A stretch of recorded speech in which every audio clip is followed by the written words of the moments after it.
باب نمبر 1، باب وضو کے بغیر نماز قبول نہیں ہوتی۔ حدیث نمبر 110، حضرت ابو ہریرہ رضی اللہ تعالی عنہ سے روایت ہے کہ انہوں نے فرمایا کہ رسول اللہ صلی اللہ علیہ وسلم نے فرمایا، جس شخص کا وضو ٹوٹ جائے اس کی نماز قبول نہیں ہوتی۔ کب تک؟ جب تک وہ وضو نہ کرے۔ ایک حضرمی یعنی جو حضر موت سے شخص آیا ہے، اس نے پوچھا، اے ابو ہریرہ، حدث یعنی بے وضو ہونا کیا ہے؟ تو انہوں نے کہا، فسان یعنی ذرات، یعنی وہ ہوا جو خلقی یا با آواز جو رفع حاجت کے مقام سے خارج ہو جائے۔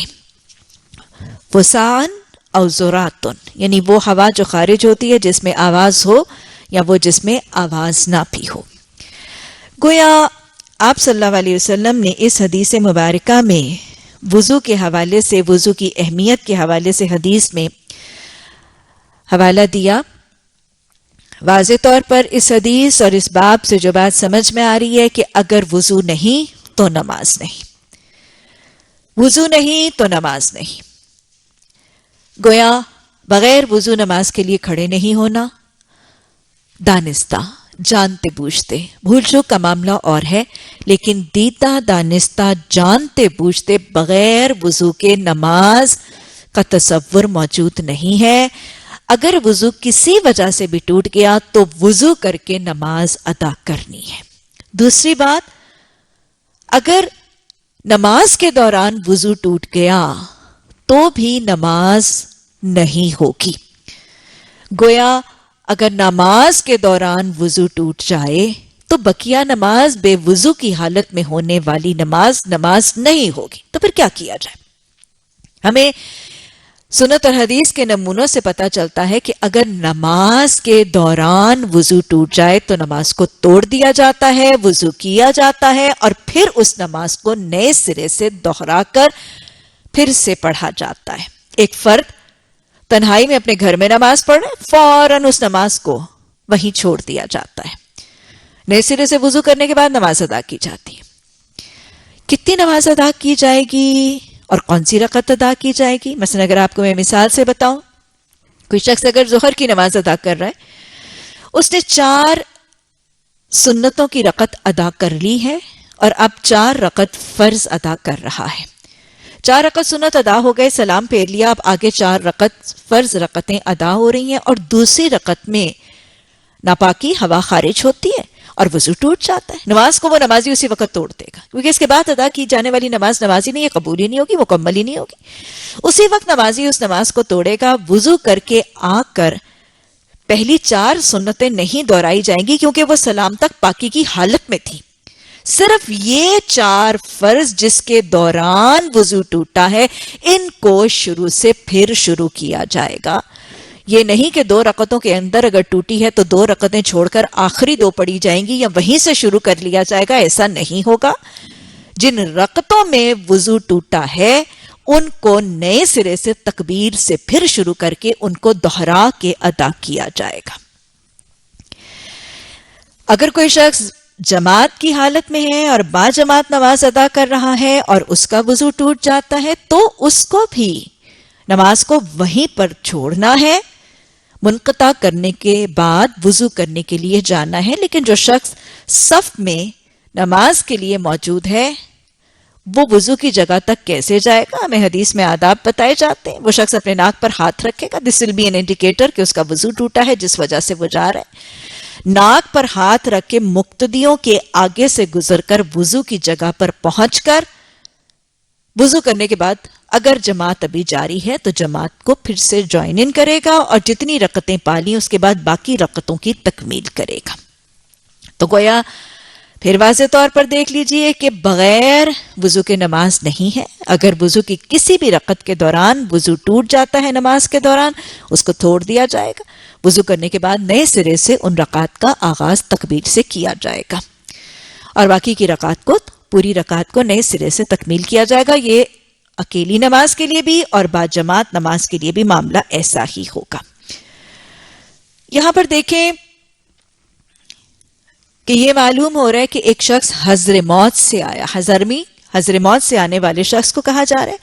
یہ حضرمی شخص آیا اور اس نے آ کے وضو کے حوالے سے سوال کیا۔ گویا آپ یہ دیکھیں کہ دور دراز سے دین کے معاملات سیکھنے کے لیے رسول اللہ صلی اللہ علیہ وسلم کے پاس لوگ حاضر ہوتے تھے، اور وضو، پاکی، طہارت کے بارے میں جاننے کا شوق اور شغف موجود تھا۔ وہ صرف اللہ کے محبوب بندوں کے صف میں شامل ہونے کی دعائیں نہیں کرتے تھے، اپنے ایمان کی تکمیل کی دعائیں نہیں کرتے تھے، صرف یہ کہہ دیتے کہ اللہ ہمیں ربنا ثبت اقدامنا اللہم اجعلنی من التوابین واجعلنی من المتطہرین، صرف زبانی دعائیں نہیں ہیں، دعاؤں کے ساتھ سعی بھی ہے، کوشش بھی ہے، ایفرٹ بھی ہے، صحیح طہارت اور پاکی کے سیکھنے کے طریقوں کی کوشش بھی ہے، اور پھر ان طریقوں کو سیکھ کر اس پر عمل بھی ہے۔ یہی ہے وہ رویہ جو مجھے اور آپ کو بحیثیت طالب علم، حدیث کے طالب علم کے اپنانا ہے۔ اس حضرمی شخص کے نمونے میں میرے اور آپ کے لیے نمونہ بھی۔ آگے جانے سے پہلے کچھ نواقص الوضو کی فہرست بنا لیجئے۔ نواقص الوضو وہ چیزیں جن کے ساتھ وضو کا نقص یعنی وضو کی کمی ہوتی ہے۔ موٹی سی فہرست بنا لیجئے۔ جسم کے وہ کچھ حصے جن میں اگر کچھ داخل ہو یا ان سے کچھ خارج ہو، موٹا سا اصول ہے۔ جسم کے کچھ اعضاء میں اگر کچھ داخل یا کچھ خارج ہو تو اس سے وضو اکثریت طور پر ٹوٹ جاتا ہے۔ شرمگاہ کے حوالے سے اگر داخل اور خروج ہونے کے لیے دیکھیں تو رفع حاجت، بول و براز رفع حاجت سے وضو ٹوٹ جاتا ہے۔ اسی طرح ہوا کا خارج ہونا، ہوا کا خارج ہونا، دبر سے ہوا کا خارج ہونا، آگے جا کے ہم پڑھیں گے جس میں بدبو ہو یا جس میں آواز آئے، ایسی ہوا اگر دبر سے خارج ہو تو اس سے وضو ٹوٹ جاتا ہے۔ اسی طرح رفع حاجت کے جسم کے حصوں سے اگر کوئی خون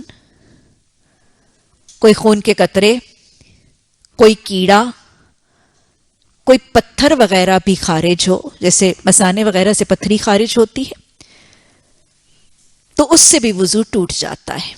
یہ کچھ فقہی معاملات ہیں نواقص الوضو کے جو میں آپ کو بتا رہی ہوں۔ اس کے علاوہ بھی فہرست بہرحال موجود ہوگی، لیکن موٹے موٹے معاملات دیکھ لیجیے، پھر دہرا لیجیے۔ رفع حاجت، بول و براز، انہی جسم کے حصوں سے خون وغیرہ کا بہہ جانا، یا کسی کیڑے کا، کسی پتھری وغیرہ کا خارج ہونا، یا معائنے کے لیے، علاج کے لیے یا تشخیص وغیرہ کے لیے کچھ آلات یا کچھ چیزوں کا جسم میں داخل ہونا، جیسے پیشاب کی نالی وغیرہ جسم میں ڈالی جاتی ہے، ان سے بھی وضو ٹوٹ جاتا ہے۔ معائنے کے لیے، علاج کے لیے، تشخیص کے لیے اگر کچھ آلات، اوزار وغیرہ یا معائنے کا معاملہ کیا جائے تو اس سے وضو میں نقص ہے اور وضو ٹوٹ جاتا ہے۔ اسی طرح شرمگاہ کو، پرائیویٹ پارٹس کو اور عضو خاص کو ڈائریکٹلی چھو لینا،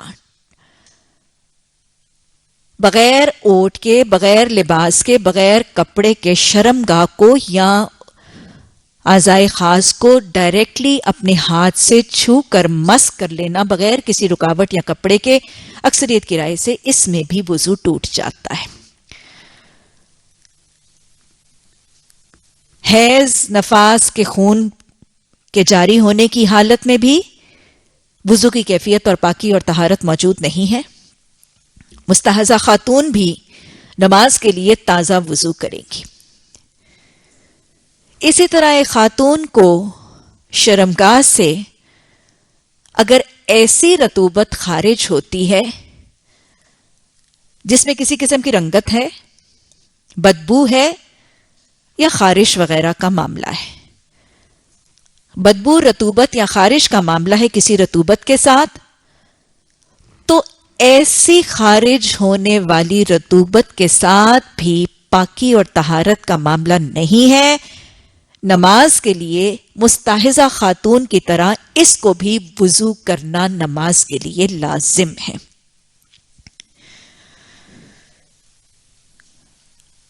شرمگاہ کا معائنہ وغیرہ کے لیے بھی کسی کے سامنے کھولنا، اس سے بھی وضو ٹوٹے گا.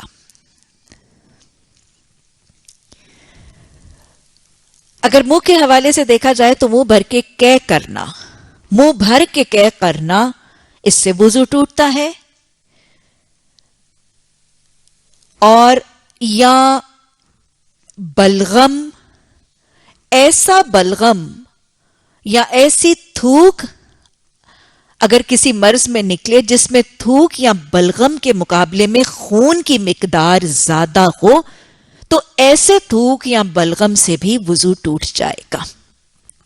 ایسا بلغم یا ایسا تھوک جس میں خون کی مقدار تھوک یا بلغم یا ریشے سے زیادہ ہے، تو ایسے تھوک اور بلغم سے بھی وضو ٹوٹ جائے گا.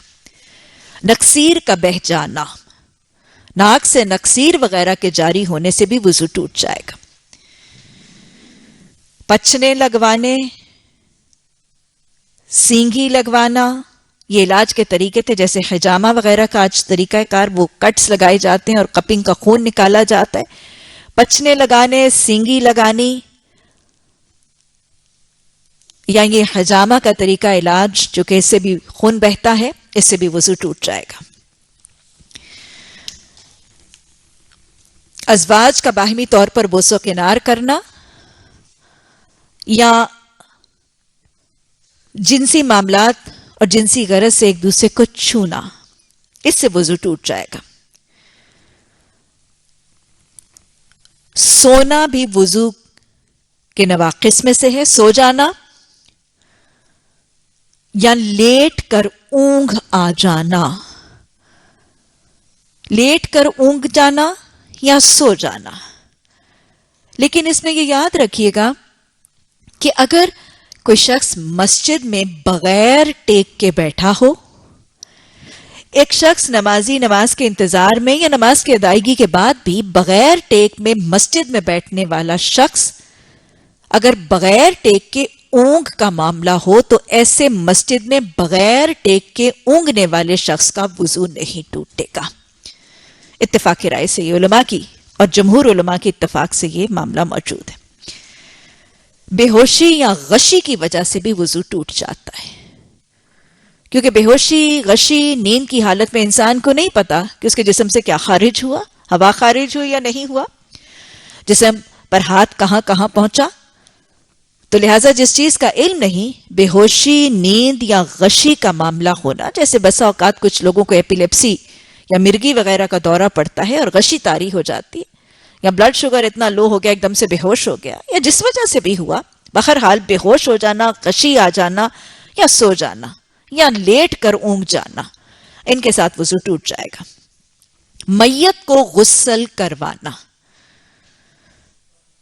میت کو غسل دینے کے بعد بہترین تو یہی ہے کہ غسل کر لیا جائے. واجب تو غسل ہی ہے، مستحب ہوگا غسل.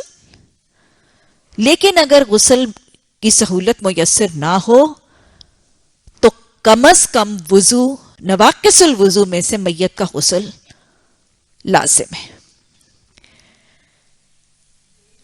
یہ چھوٹی سی کچھ مختصراً میں نے آپ کو نواقص الوضو کے حوالے سے ایک فہرست بتا دی. انشاءاللہ جیسے ہم چیپٹر پڑھتے چلے جائیں گے اور کتاب الوضو پڑھتے جائیں گے، مختلف چیزیں اس میں ایڈ ہوتی جائیں گی اور پھر انشاءاللہ سوالات کے ذریعے باقی چیزیں واضح ہوتی چلی جائیں گی. حدیث نمبر، باب نمبر 2، باب وضو کی فضیلت. حدیث نمبر 111. حضرت ابو ہریرہ رضی اللہ تعالی عنہ سے روایت ہے کہ انہوں نے فرمایا کہ میں نے رسول اللہ صلی اللہ علیہ وسلم کو یہ فرماتے ہوئے سنا ہے کہ میری امت کے لوگ قیامت کے دن بلائے جائیں گے جبکہ وضو کے نشانات کی وجہ سے ان کی پیشانیاں اور ہاتھ اور پاؤں چمکتے ہوں گے. اب جو کوئی تم میں سے اپنی چمک بڑھانا چاہتا ہے تو اسے چاہیے کہ وہ بڑھا لے. اللہم اجعلنا منہم. اللہ ہمیں ان خوش نصیبوں میں سے بنا دے. اور اللہ سبحانہ تعالی ہمیں وضو کا شوق اور شغف عطا فرما دے.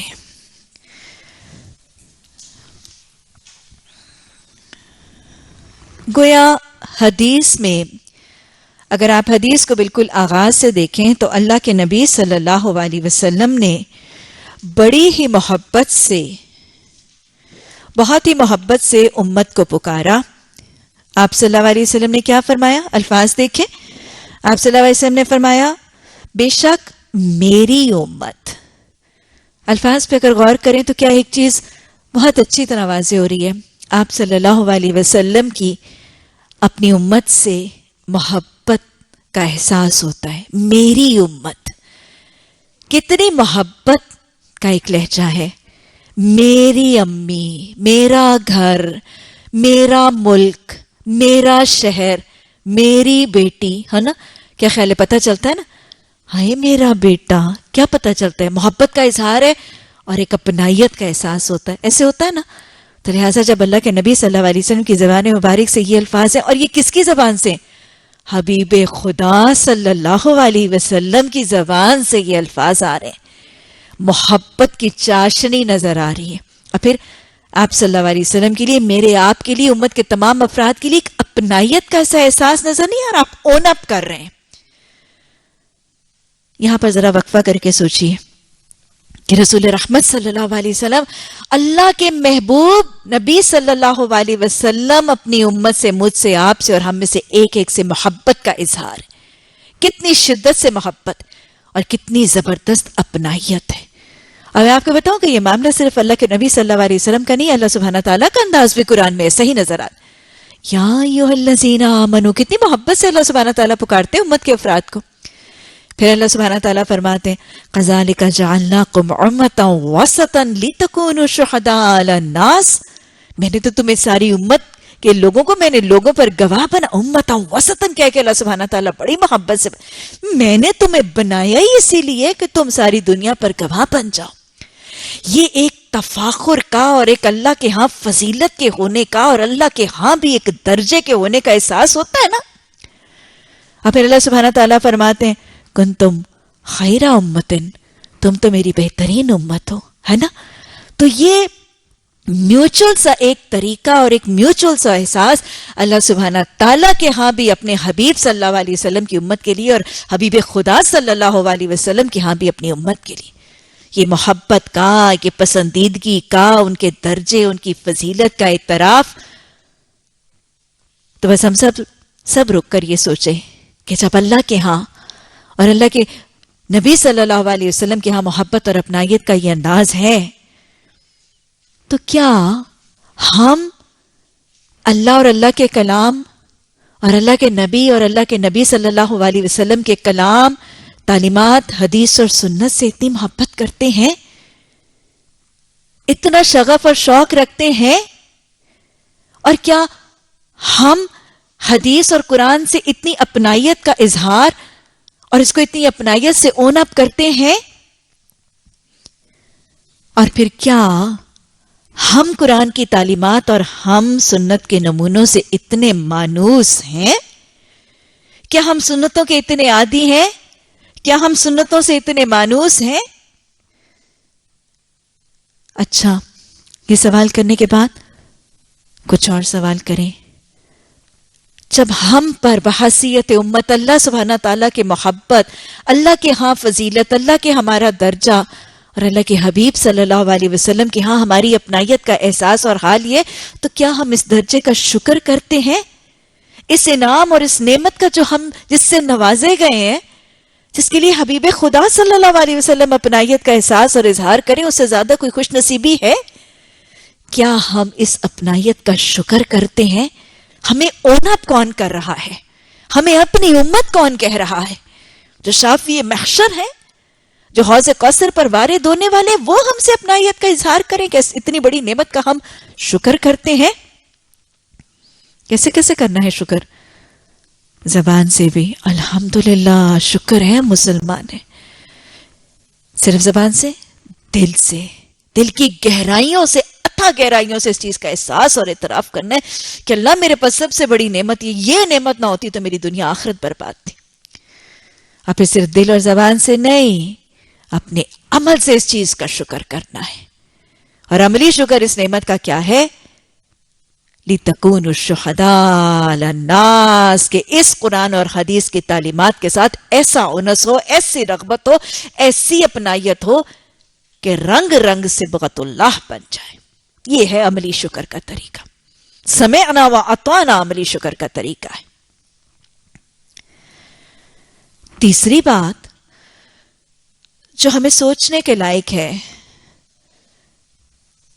کہ اللہ کے نبی اور اللہ سبحانہ تعالیٰ خود بذات خود اتنی اپنائیت اور اتنا اعتراف اس امت کی فضیلت کا اور درجے کا، تو کیا ہم نے اپنے آپ کو اس کا اہل بھی بنایا ہے جس کام کے لیے بنائے اور بھیجے گئے تھے، جس مقصد کے لیے مجھے اور آپ کو مبعوث کیا گیا ہے اور اٹھا کے اس بہترین کذالک جعلنکم امتا وسطا بنایا گیا ہے، تو کیا ہم نے اپنے آپ کو امتا وسطا کے لائق بنایا ہے؟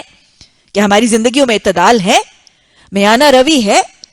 کیا ہم معتدل طریقے سے زندگی گزاریں؟ کہ ایکسٹریمسٹ تو نہیں ہو گئے؟ اپنے سونے میں، کھانے میں، پینے میں، بد اخلاقیوں میں، پہننے میں، اخراجات میں کیا اعتدال ہے؟ کیا زندگی ہم معتدل طریقے سے اعتدال کے مطابق گزار رہے ہیں؟ کیا اس دین کے گواہ بن رہے ہیں؟ تو اپنے آپ کو کٹہرے میں کھڑا کریں اور پوچھیں، کیا میرے اخلاق، کیا میرا لباس، کیا میرے ارد گرد اللہ کے بندوں کے ساتھ معاملات، کیا میری عبادات اس دین اور دین محمدی صلی اللہ علیہ وسلم کی گواہی دیتی ہیں؟ مجھے اس دین کا گواہ بنا کے اٹھایا گیا تھا، اسی لیے تو مجھ پر تفاخر تھا. کیا میں اس دین کی گواہ بنی ہوں؟ کیا میں اپنی حدیث کے ساتھ انس کی گواہی دیتی ہوں؟ کیا میرے صبح و شام اس حدیث اور اس سنت کی اپنائیت کے علمبردار اور گواہ ہیں؟ اب جس مقصد کے لیے مجھے خیر امتن بنایا گیا تھا، کیا میں اس مقصد پر پوری اتری ہوں؟ کیا تھا وہ مقصد؟ سورہ ال عمران میں اللہ نے فرمایا، کنتم خیر امتن اخرجت للناس، تمہیں اپنے لیے نہیں، تمہیں صرف اپنے گھروں کو سجانے کے لیے، اپنے جوڑوں کو سنوارنے کے لیے نہیں بنایا گیا، تمہیں تو لوگوں کے لیے بنایا گیا. تأمرون بالمعروف وتنہون عن المنکر، کہ تم برائیوں کو دیکھو، ہاں، کسی میں بد اخلاقی دیکھو، کسی میں بدتمیزی دیکھو، کسی میں عقیدے کا خراب اور بگاڑ دیکھو، چھوڑ کے بھاگ جاؤ وہاں سے. تأمرون بالمعروف وتنہون عن المنکر، تمہیں تو بنایا اسی لیے گیا تھا. تمہارا تو درجہ خیر امتن، تمہارے سروں پہ تاج اس لیے رکھا گیا تھا، تمہیں امت وسطن اس لیے بنایا گیا تھا کہ تم خود اس دین کی گواہی دینے والے بنو. تمہارے اخلاق، معاملات، ڈیلنگز، تمہارے رویے، تمہاری عبادات، تمہارے بیہیویئرز، تمہارے چلنا بیٹھنا اٹھنا بیٹھنا دین کی گواہی دے. صبح شام تم ایک چلتے ہوئے نمائندے بنو اس دین کے، اتنا مانوس ہو جائے تمہارے لیے دین. اور پھر اس کے باوجود گواہی کہ اگر تمہیں کہیں برائی نظر آئے تو تم بھلائیوں کی تاکید کرو، تم اچھی باتوں، برے ماحول سے فرار نہ کرو، بھاگ نہ جاؤ، وہیں پہ جمے رہو، خیر امت ان کا فرد بن کے جمے رہو، ڈٹے رہو، ثابت قدمی کے ساتھ لوگوں کو بھلائیوں کی بات بتاؤ. ان کی تنقید نہ کرو، ان کے گلے شکوے نہ کرو، ان کی شکایتیں نہ کرو، ان کو تانے تشنے نہ دو، ان کو بھلائیوں کی بات بتاؤ. اور پھر جب وہ بھلائیوں کی طرف آ جائے تو پھر ان کی چھوٹی چھوٹی برائیوں کو نکال دو. ینہون عن المنکر، کیا میں نے اور آپ نے یہ فریضہ سر انجام دینا شروع کیا؟ ہمارا درجہ تو اسی لیے اتنا خوبصورت رکھا گیا تھا، اللہ اس پیمانے پر پورا اترنے کی، اور اللہ ان مقاصد کو جن کے لیے ہمیں بنایا گیا تھا ان کو سر انجام دینے کی توفیق عطا فرمائے. تو اللہ کے نبی صلی اللہ علیہ وسلم نے بڑی محبت اور اپنائیت سے پکار کر کہا کہ بے شک میری امت قیامت کے دن، میری امت کے افراد بلائے جائیں گے. کیسے اور کب؟ آپ کو پتہ ہے نا کہ آپ صلی اللہ علیہ وسلم نے فرمایا تھا، میں حاشر ہوں، میں عاقب ہوں. قیامت کے دن سب سے پہلے آپ صلی اللہ علیہ وسلم کو زندہ کیا جائے گا. سب سے پہلے میدان حشر میں آپ پہنچیں گے. آپ سب سے پہلے حشر میں پہنچ کر حوض کوثر پر وارد ہوں گے. یہ وہی حوض ہے، ایک دفعہ پانی پی لیا تو پیاس نہیں، اور اگر ایک دفعہ محروم رہ گیا تو پیاس بجھے گی نہیں.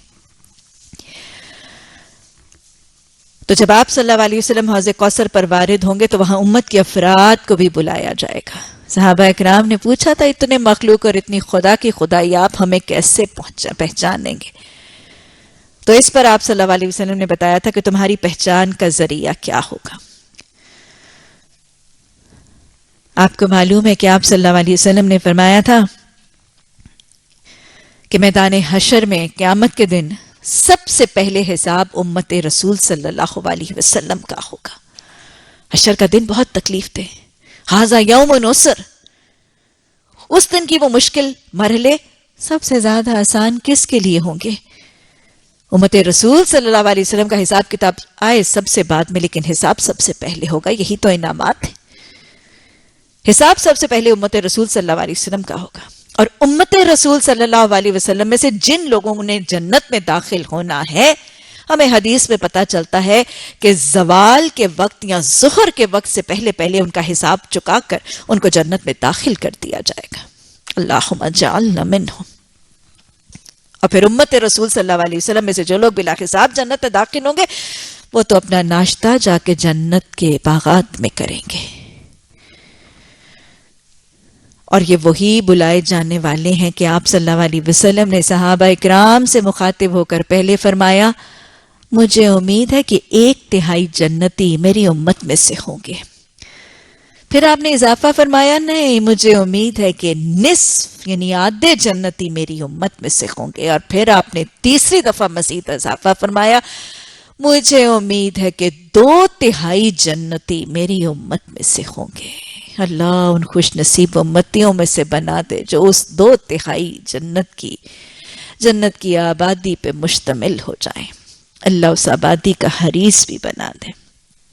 تو لہٰذا امت کے افراد کو اس دن بلایا جائے گا کہ وہ محمد صلی اللہ علیہ وسلم کے پاس حاضر ہوں. آپ صلی اللہ علیہ وسلم پر حوض کوثر پر وارد ہوں گے اور آپ ایک تو حوض کوثر سے پانی پلائیں گے اور شفاعت محشر کا پروانہ بھی عطا کی. ڈاکٹر بننا میرا خواب تھا. الحمدللہ پورا ہوا. انجینئر بننا میرا شوق تھا. الحمدللہ میں کامیاب ہوئی. ہمارے خوابوں کو پورا کیا نساء گرلز کالج نے.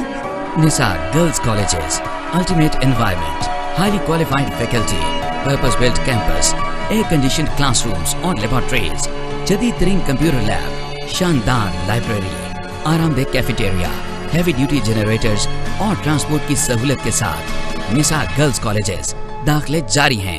F S C pre medical, pre engineering, I C S, I com, F A, B com, B S C, B A. Nisa girls colleges adjacent Hira C N G, G T road Kharian. Phone 053-7611-897 up to 99. Special T V کو اللہ کی ذات کامیابی سے ہم کنار کرے. میں تو نادان ہی تھا، میں تو نادان ہی تھا، دانست بھی کیا کیا نہ کیا، پر لاج رکھ لی میرے اللہ نے مجھے رسوا نہ کیا، پر لاج رکھ لی میرے اللہ نے مجھے رسوا نہ کیا. ہاں بات دل میں ہی تھی، دل میں رہی اور کام ہو بھی گیا. بات دل میں ہی تھی، دل میں رہی اور کام ہو بھی گیا. ایسا کون جس نے زبان کا تکلف بھی گوارا نہ کیا. میں تو نادان ہی تھا، دانستہ بھی کیا کیا نہ کیا. یہ شفقت چیمے کو جو کچھ بھی ملا یہ حضور کی غلامی میں ملا. آپ ذرا غور سے سنیے گا شفقت چیمہ کیا کہنا چاہ رہا ہے. یہی کہنا چاہ رہا ہے وَمَا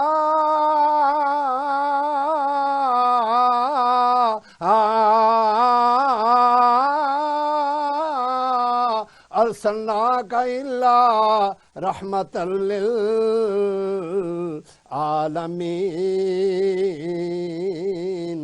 میں تو نادان ہی تھا دانستہ بھی کیا کیا نہ کیا. پر لاج رکھ لے میرے اللہ نے مجھے رسوا نہ کیا. پر لاج رکھ لے میرے اللہ نے مجھے رسوا نہ کیا. سوچ جس کو پانی ملا اسے پیاس نہیں لگے گی، اور جس کو شفاعت مل گئی اس کا کام بن گیا، اس کا ٹھکانہ سور گیا. وہ بئس المہاد بئس المصیر سے بچ کر اولئک هم المفلحون بن گیا. اولئک هم الخاسرون سے بچ کر فوز العظیم پا گیا، جس کو شافی محشر کی پہچان بھی ملی اور شفاعت بھی ملی. تو گویا یہاں سے وضو کی فضیلت کا احساس ہوتا ہے.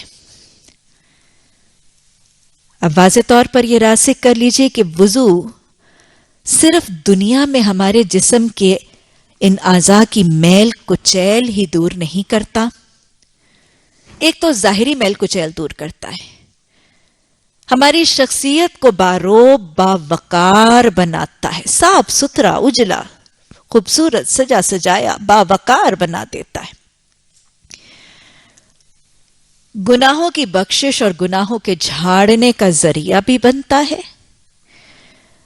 اللہ کی محبت کا توسط بھی بنتا ہے، اور پھر ایمان کی تکمیل کا ذریعہ بھی بنتا ہے یہ وضو. اور پھر حشر کے دن رسول اللہ صلی اللہ علیہ وسلم کی پہچان کا ذریعہ بھی بنتا ہے، اور جنت میں سونے چاندی کے زیورات کے لادے جانے کے اضافے کا ذریعہ بھی بنتا ہے.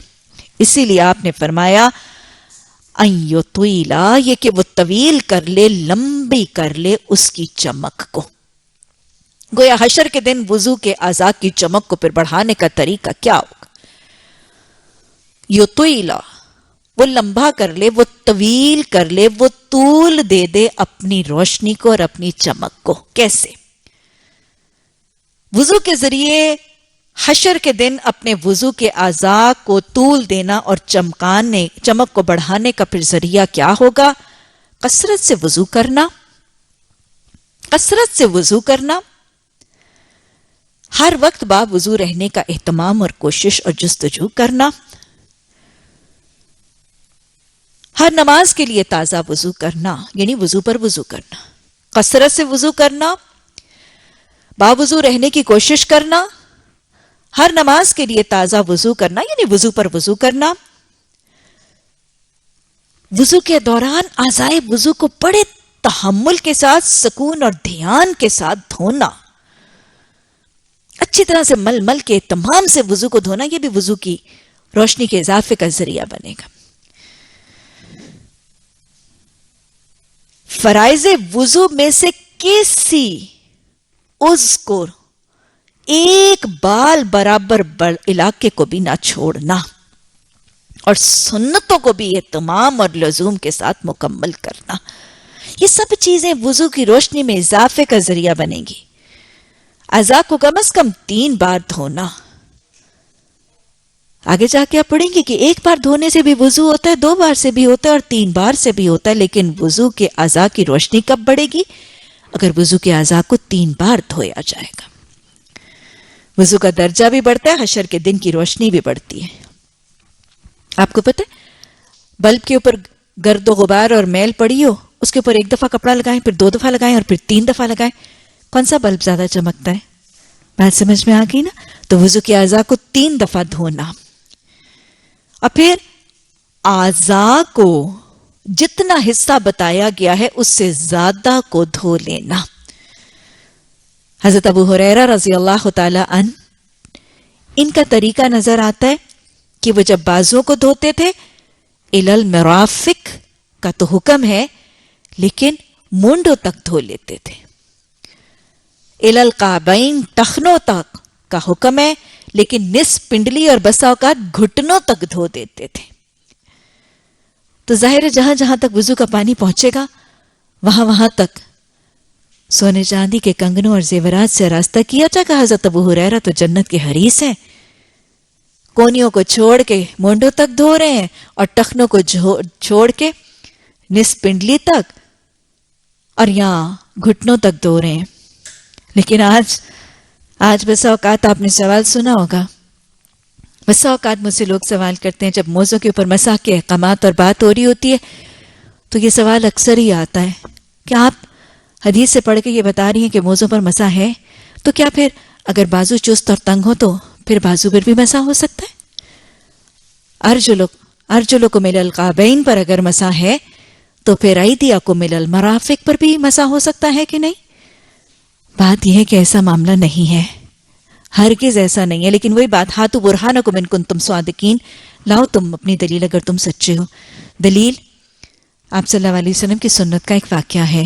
آپ صلی اللہ علیہ وسلم, راوی کہتے ہیں کہ آپ ہمارے ساتھ ایک سفر پر روانہ تھے اور آپ نے ایک چوغا یا ایک گاؤن یا ایک ہلا سا جو ہے وہ پہن رکھا تھا, اور جب آپ وضو کرنے لگے تو آپ کے اس گاؤن یا اس اوپر والے کوٹ کی بازو ذرا تنگ تھی.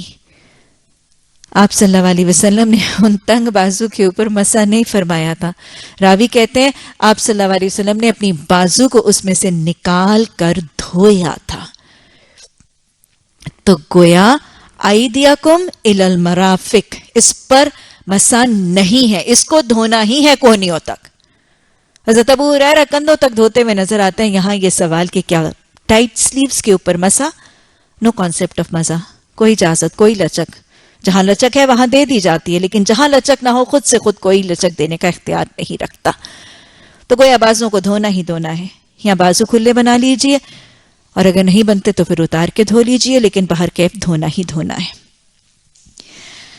لیکن یہ یاد رکھیے کہ جہاں وضو کے اعضاء کو اس کی حد سے دھونا, حد سے زیادہ دھونا, یا جس لمٹ تک حدیث نے بتایا اسے زیادہ دھویا گیا تو وہ سنت کا طریقہ, وہ صحابہ اکرام کا طریقہ, اور یطیلا وہ طول دینے اور اس کو بڑھانے کا توسط تو ضرور بنے گا, لیکن 3 دفعہ سے زیادہ دھونا ناپسندیدہ ہے. بلکہ کچھ آرام ہے تو اس کو مکروہ تک تصور کیا گیا ہے.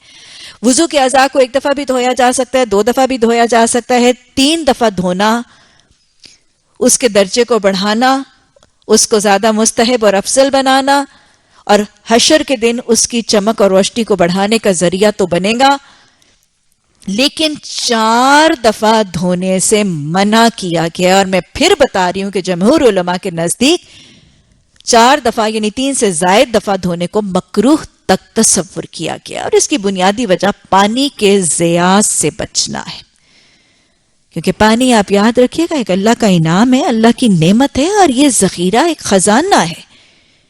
اس کے ضیاع سے بچنے کے لیے وضو کے اعضاء کو 3 سے زیادہ دفعہ دھونے سے منع کیا گیا. کون سے عمل کے لیے پانی کا ایکسٹرا بہانا؟ وضو جیسا خوبصورت اور افضل عمل, ایمان کی اضافے کا ذریعہ, اعضاء کو قیامت کے دن چمک دینے والے عمل کا ذریعہ, اس پر بھی پانی کے ضیاع اور پانی کے ویسٹ کرنے کو روکنے کا حکم اور طریقہ سکھایا گیا ہے. خدا داد نعمتوں کا ضیاع شدید ناپسندیدہ ہے. پانی, بجلی, گیس, یہ اللہ سبحانہ تعالیٰ کے بہت بڑے خزانے, بلکہ ملک اور ملت کے خزانے. ہم سب اپنے ارد گرد اپنا محاسبہ کریں, نل چلتا ہے اور نل بہتا رہ جاتے ہیں اور لوگوں کو اس چیز کی فکر نہیں ہوتی. ان تمام چیزیں یہ اللہ سبحانہ تعالیٰ کی امانت ہے, ان میں خیانت کا معاملہ ہے. بس اوقات اب گھروں میں دیکھتے ہیں کہ وہ بجلی کی موٹر چلتی ہے, پمپس, واٹر پمپس چلتے ہیں, اور وہ چلتے ہی رہ جاتے ہیں اور پانی بھی بہتا رہ جاتا ہے. دو چیزیں ضائع ہو رہی ہیں, وہ بجلی اور الیکٹریسٹی بھی ضائع ہو رہی ہے اور پانی بھی بہہ کے ضائع ہو رہا ہے. تو ان امانتوں کا خیال رکھنا. ہم تو اس امت کے افراد ہیں کہ جن کے صحابہ کا نمونہ کیا ہے. حضرت عثمان نے کیا کہا تھا, جہاں یہ چراغ کے تیل کا معاملہ ہے تو اس کا حساب میں نے اپنے رب کو دینا ہے. اگر اللہ نے میری تجوری میں اور میری جیب میں اتنا مال دیا کہ مجھے پرواہ نہیں کہ میں موٹر کی بجلی کا بل بھی دے سکتی ہوں اور میں افورڈ کر سکتی ہوں، لیکن یہ میرے ملک و ملت کی، میری زمین کی اور میرے رب کی میرے پاس ضمانت ہے، ان چیزوں کے ضیاع سے مجھے شدید اجتناب اور پرہیز کرنا ہے۔ اللہم حاسبنا حسابا یسیرا۔ تو حصول کچھ طریقے وضو کے حوالے سے دیکھیں جو وضو کے حوالے سے ہمیں اپنانے ہیں۔ وضو کو شوق اور شغف سے کرنا ہے، اہتمام اور لزوم کے ساتھ کرنا ہے، جلد بازی سے بچ کے تحمل اور سکون سے کرنا ہے، فرائض اور سنت وضو کو اچھی طرح سے تکمیل سے کرنا ہے۔ افضل اور مستحب ہے 3 دفعہ کرنا ہے،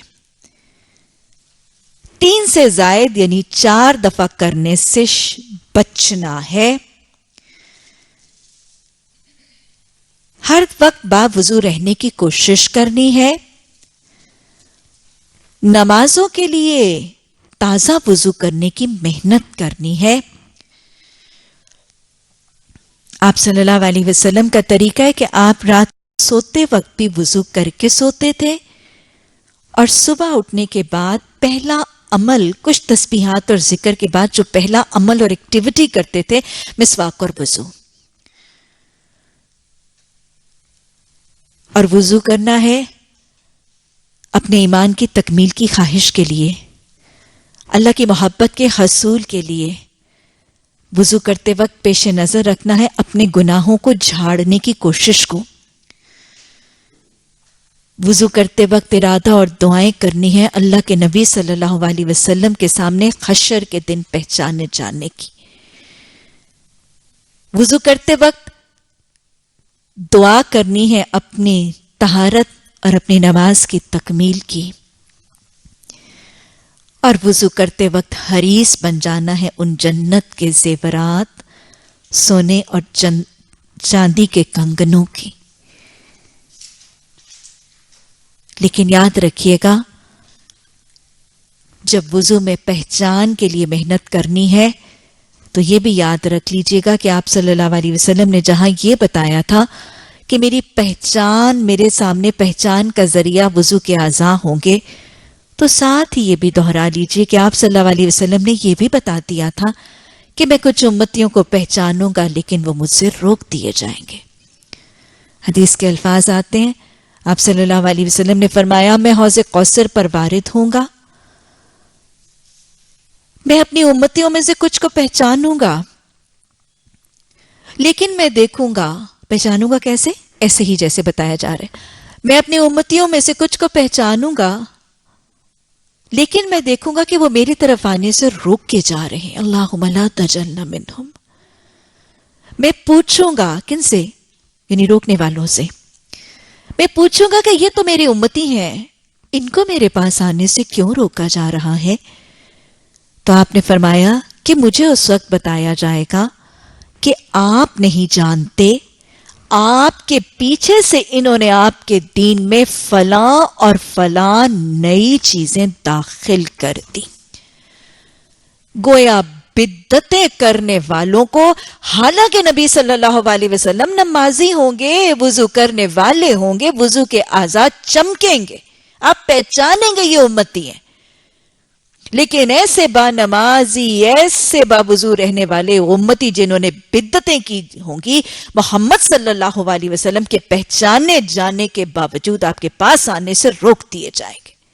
کل بدعت ضلالہ، ساری کی ساری بدعتیں گمراہی ہیں، اور بدعتیوں کا انجام یہ ہے۔ اللہ بدعتوں کو سمجھنے، ان کو یاد رکھنے، معاشرے میں ان کو پہچاننے، ذاتی طور پر ان سے اجتناب اور پرہیز کرنے، کراہت کر کے ان سے بچنے، اللہ ان کے قریب بھی نہ پھٹکنے والا مسلمان بنا دے۔ اور اللہ بڑی محبت سے، بڑی حکمتوں سے، بڑی خیر خواہیوں سے اور خلوص سے معاشرے میں سے بھی ان بدعتوں کا خاتمہ کرنے والا بنا دے۔ بدعتیں ختم کیسے ہوں گی؟ یہ پہچان لیجئے، بدعتیں آئیں کب تھیں اور آئی کیسے تھیں۔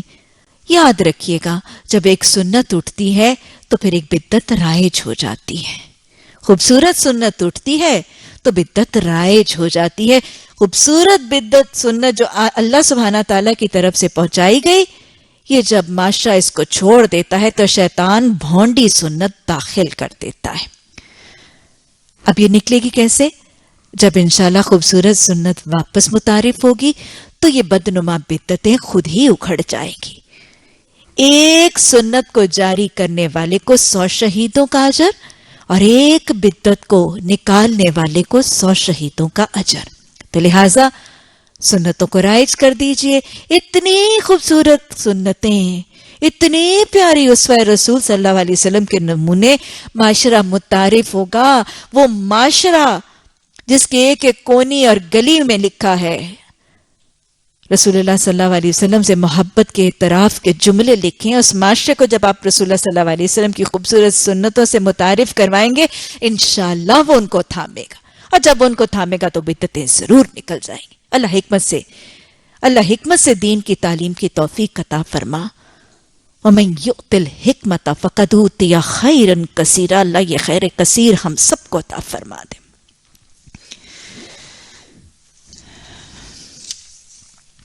حدیث نمبر 112.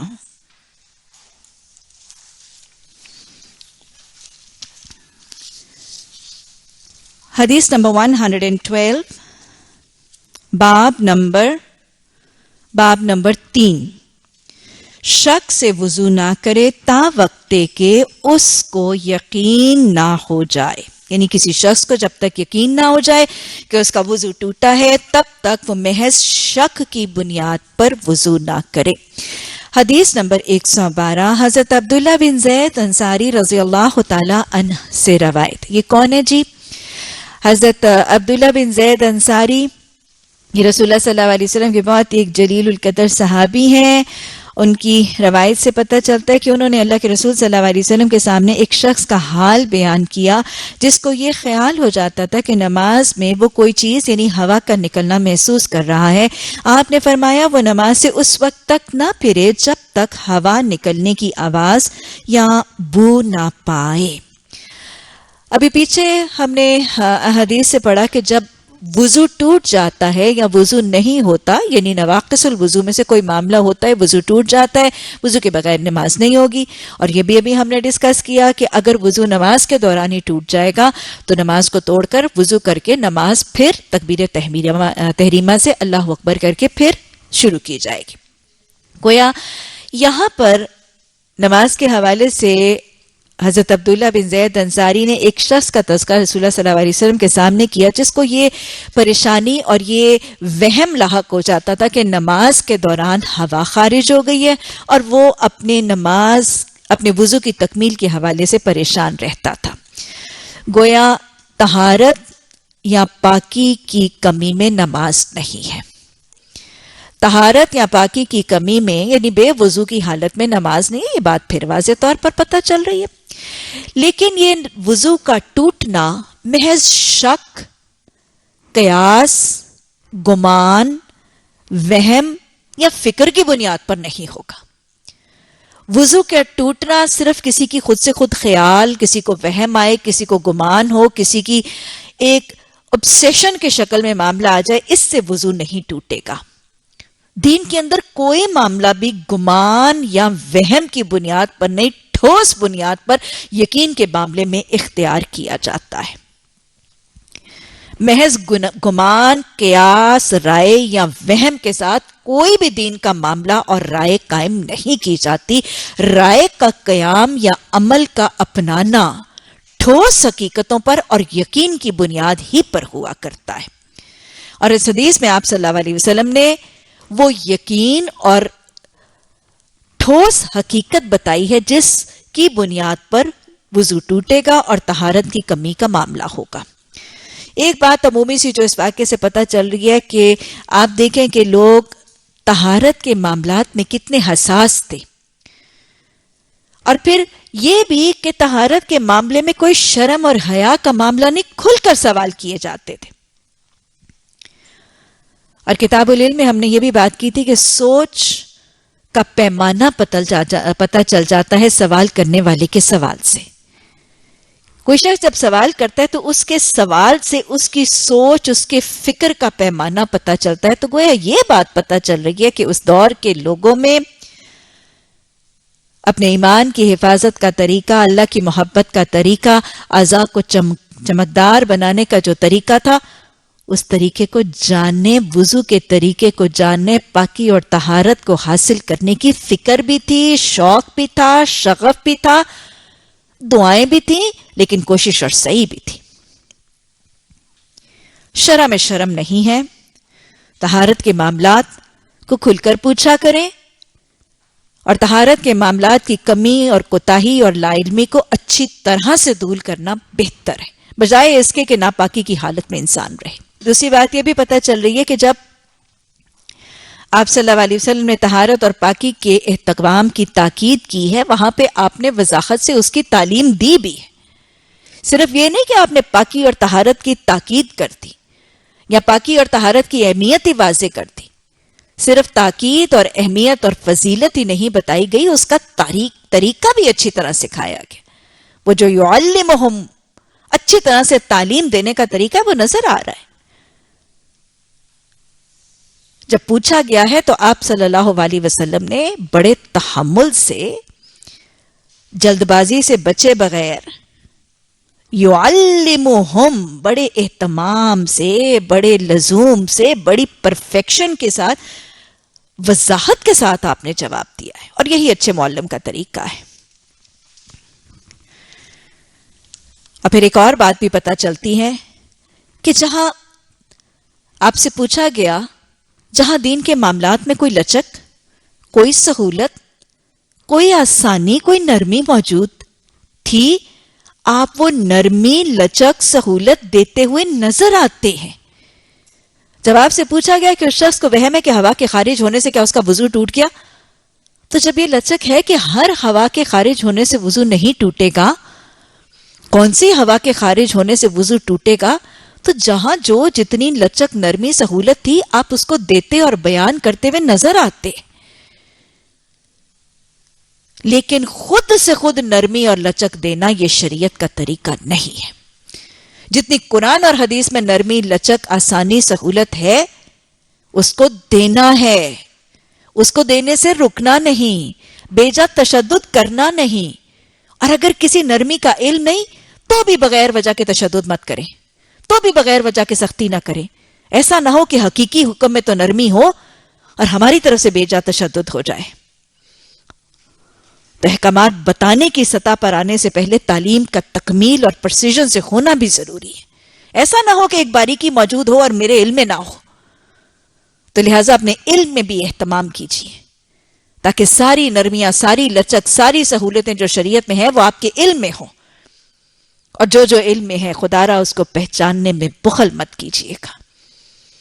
جو جو نرمی شریعت کی موجود ہے اس کو بیان بھی کیجیے گا اور بے جا تشدد بھی نہ کیجیے گا. لیکن خود سے خود نرمی اور خود سے خود سہولتیں دینا تو محمد صلی اللہ علیہ وسلم کا بھی طریقہ نہیں. تو آپ صلی اللہ علیہ وسلم سے جب پوچھا گیا تو آپ نے بتایا کہ محض وہم پر وضو نہیں ٹوٹے گا یہاں تک کہ یقین ہو جائے. اور یقین انسان کو تبھی ہوتا ہے جب کوئی چیز حواس خمسہ سے وہ محسوس کر لے. ہمیں یقین کب نہیں ہوتا؟ جب ہم اپنے حواس خمسہ سے، کوئی مجھے کوئی شے کہے کسی چیز کے بارے میں کہ یہ بہت میٹھی ہے، جب تک میں چکھوں گی نہیں مجھے کیا پتا کہ میٹھی ہے یا کھٹی ہے یا کسیلی ہے. مجھے اس کے ذائقے کے بارے میں یقین کب ہوگا کہ یہ میٹھی ہے؟ جب میں اس کو چکھوں گی. ایسا ہی ہے نا، کوئی چیز مجھے پتا ہے یہ گرم ہے اس کو نہ چھونا، مجھے کب پتا چلے گا یہ گرم ہے؟ جب میں واقعی اس کو اپنے ہاتھ سے چھوؤں گی. کوئی مجھے کہے گا کہ اس کی آواز بہت اچھی ہے، مجھے یقین کب ہوگا؟ میں جب اس کو اپنے کانوں سے سنوں گی. تو لہٰذا یقین کے لیے حواس سے خمسہ سے محسوس کرنا ضروری ہے. اور یہی آپ صلی اللہ علیہ وسلم نے اس معاملے میں بھی وہم سے بچنے کے لیے حواس سے خمسہ کا حوالہ دے کر بتایا کہ جب وہ بدبو کو پائے گا، ایسی ہوا جس کے ساتھ بو ہوگی، یا ایسی ہوا جس کے ساتھ آواز ہوگی. صرف یہ ہی ہوا کا خارج ہونا وضو کو توڑنے اور وضو کو خراب باطل کرنے کا ذریعہ. اس کے علاوہ خارج ہونے والی ہوا وضو کی خرابی کا ذریعہ نہیں ہے. اور یہ جو یقین کا طریقہ حدیث میں بتا دیا گیا یہ بہت ہی آسان فہم اور سمپل ہے. اور بس اوقات آپ کا شاید لوگوں کے ساتھ معاملہ بھی ہوگا, کچھ لوگوں کو آج وہ ایک ذہنی بیماری بھی آپ کا شاید کئی دفعہ ہوگا, کچھ لوگوں کو obsession ہو جاتی, اس کو میڈیکلی کمپلسیو obsessive سنڈروم کہتے ہیں, کہ اس شخص کو خبط اور وہم کی حد تک کسی ایک چیز کے بارے میں پریشانی اور وہم ہو جاتی ہے. مثلا میں ایک خاتون کو جانتی ہوں کہ ان کو اپنے ہاتھوں کے گندے ہونے کا وہم ہوتا ہے, اور وہ ہاتھ دھوتی جاتی ہیں, پھر ان کو لگتا ہے کہ ابھی بھی گندے ہیں, پھر جا کے صابن سے دھوتی ہیں, پھر سرف سے دھوتی ہیں. ایک ذہنی بیماری ہے. تو اللہ سبحانہ تعالیٰ کا احسان ہے کہ شریعت کے احکامات میں اس وہم اور اس خبط اور اس obsession سے بچنے کے لیے بھی اللہ سبحانہ تعالیٰ نے حدیث کے ذریعے بہت ہی خوبصورت سا طریقہ جو ہے وہ سکھا دیا. بس اوقات شیطان یہ obsessions ڈال کے بھی ایک نیکوکار شخص کو انہی توہمات اور ان وہموں کے پیچھے ڈال کے ان کے اصل عمل کے اندر رکاوٹ ڈال دیتا ہے, اور نماز کے اندر بار بار خلل ڈالتا ہے. تو لہٰذا بہت ہی خوبصورت سا طریقہ حدیث میں واضح طور پر بتا دیا گیا کہ وہ اگر کوئی شخص بو پائے یا ہوا پائے, اور یہ یاد رکھیے گا یہ نماز کی حالت کے لیے بھی ہوگا اور نماز کے علاوہ بھی ہوگا. اللہ سبحانہ تعالی ہمیں طہارت کے یہ ابواب کو سمجھنے, ان کتابوں کے احکامات کو سمجھنے, سیکھنے, لوگوں تک مستعدی سے پہنچانے, اور اللہ ان کو اپنے عمل کی اصلاح کا ذریعہ بنانے کی توفیق عطا فرمائے. اللہم اجعلنی من التوابین واجعلنی من المتطہرین. ربنا آمنا ربنا آمنا ربنا آمنا. آمین ثم آمین.